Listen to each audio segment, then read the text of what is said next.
It is our duty to deliver Imam Hussein's message to the population of the country we live in. We can succeed in this only if we ourselves appear to be true followers of the Imam in all our interactions with the community at large.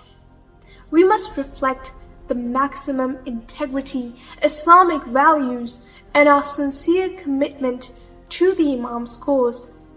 We cannot possibly be making the commitment enshrined in Ziyar-e Waritha without the least intention of honoring that commitment.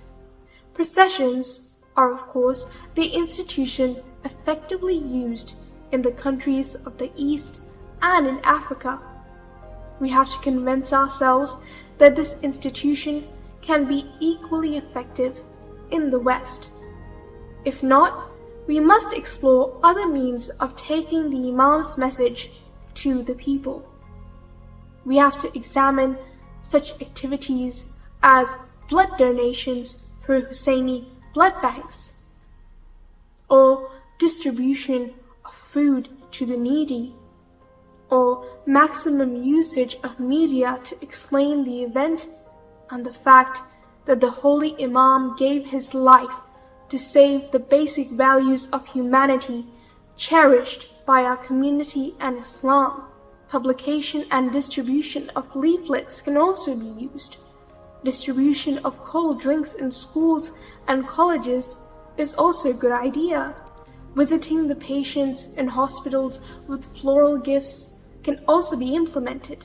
You may find that when you take a small gift to a patient in a hospital, you will have carried the message of Imam Hussain to the entire family of that patient.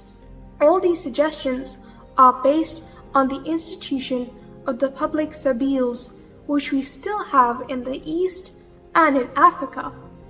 While mourning is important, perhaps we should limit that within our community centers and our homes and demonstrate the true spirit of Imam Hussein's generosity when he ordered Hazrat Abbas to provide water to her and his army. Perhaps we too may see a large number moving towards Islam and Imam Hussain.